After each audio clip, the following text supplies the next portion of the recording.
एक Brazilian model ने अलग अलग नाम से 22 जगह पर वोट डाले हैं, कहीं सीमा तो कहीं सरस्वती बनकर।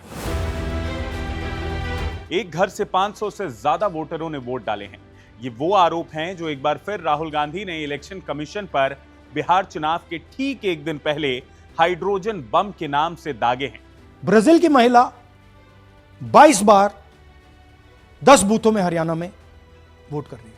इस वीडियो में मैं आपको बताऊंगा कि राहुल गांधी की 1 घंटे 20 मिनट चली प्रेस कॉन्फ्रेंस में और कौन कौन से चौंकाने वाले आरोप लगाए गए हैं और उनके दावों पर इलेक्शन कमीशन और भाजपा आखिर क्या कुछ कह रहे हैं।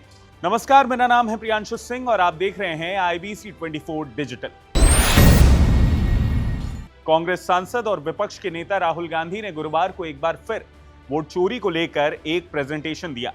कर्नाटक और महाराष्ट्र के बाद हरियाणा के विधानसभा चुनाव को लेकर राहुल गांधी ने कहा कि एच फाइल्स ये वो नाम है जो कांग्रेस ने इस वोट चोरी से जुड़े तथाकथित खुलासों को दिया है। उनका कहना है कि एच फाइल्स किसी एक सीट की बात नहीं है, बल्कि राज्यों में वोट चोरी की बड़ी साजिश है। राहुल गांधी ने कहा कि हरियाणा में पहली बार पोस्टल बैलेट और असली वोटों का रुझान अलग अलग रहा। पोस्टल बैलेट में कांग्रेस को 76 तो बीजेपी को मात्र 17 सीटें मिलती। पहले दोनों का रुझान एक जैसा हुआ करता था। कांग्रेस नेता ने कहा कि एग्जिट पोल और पोस्टल बैलेट में कांग्रेस आगे थी, लेकिन अंत में 22,000 से ज्यादा वोटों से कांग्रेस हार गई। अब इस बीच ध्यान रहे कि बिहार में कल पहले चरण के लिए 121 सीटों पर वोटिंग होनी है। इसके एक दिन पहले यानी आज राहुल गांधी ने बिहार के 5 वोटरों को मंच पर बुलाया। सभी ने कहा कि उनके नाम वोटर लिस्ट से काट दिए गए हैं। राहुल गांधी ने बिहार में किए गए स्पेशल इंटेंसिव रिवीजन यानी SIR को लेकर भी बातें की और बताया कि जो हरियाणा में हुआ वही बिहार में भी होगा और वहां भी धांधली हो रही है। राहुल गांधी ने एक युवती की तस्वीर दिखाई और कहा कि अलग अलग नाम से इस युवती ने 22 जगहों पर वोट डाला है। इस युवती ने कहीं सीमा तो कहीं सरस्वती नाम से 22 वोट डाले हैं। राहुल गांधी ने कहा कि ब्राजीलियन मॉडल का नाम हरियाणा की वोटर लिस्ट में आखिर कैसे आ गया। उन्होंने दावा किया कि हरियाणा में 5 कैटेगरी में 25 लाख वोट चोरी हुए। मतलब है कि हर 8 में से 1 वोटर फर्जी था और इसी की वजह से कांग्रेस हारी। राहुल गांधी ने एक ही बूथ पर 223 बार एक ही महिला का नाम होने का दावा करते हुए कहा कि चुनाव आयोग को जवाब देना चाहिए कि उस महिला ने कितनी बार वोट किया है। साथ ही राहुल ने आरोप लगाया कि 9 पुरुषों की जगह महिलाओं के नाम हैं। अब उनके आरोपों पर भाजपा के नेताओं की भी प्रतिक्रिया आनी शुरू हो गई है। ये दिल्ली की मुख्यमंत्री हैं रेखा गुप्ता जी। सुनिए इन्होंने आखिर क्या कुछ कहा।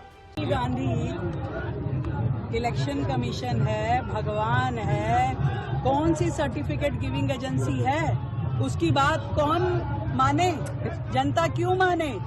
1 नंबर के झूठे और मक्कार लोग जिन्होंने वर्षों तक 65 साल तक भारत को चूटा, लूटा, खसूटा और उसके बाद आज जब तक आधार कार्ड से वोट नहीं डलता था, आई कार्ड से वोटर आई कार्ड से वोट नहीं डलता था, तब तक कांग्रेस जीतती थी।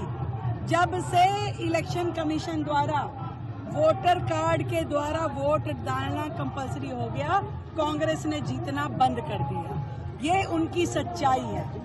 जब तक वो शासन काल में रहे उन्होंने बूथ कैप्चरिंग से लेकर के हर चीज करी, यहाँ तक कि इमरजेंसी भी लगाई केवल और केवल अपनी कुर्सी बचाने के लिए। तो वो लोग क्या बोलेंगे जो संविधान को कहीं से कहीं तक मानते नहीं है, उसको अपनी जेब का कागज समझ के चलते हैं। तो राहुल गांधी, उनको ना कोई हक है बोलने का इस बारे में, और वो जनता को जो पथ भ्रमित करना चाहते हैं, इस बार जनता उनके झांसे में आने वाली नहीं है और बिहार में निश्चित रूप में NDA की विजय होगी। इनके अलावा केंद्रीय मंत्री गिरिराज सिंह ने कहा कि राहुल गांधी में अगर हिम्मत है तो वो कोर्ट क्यों नहीं जाते।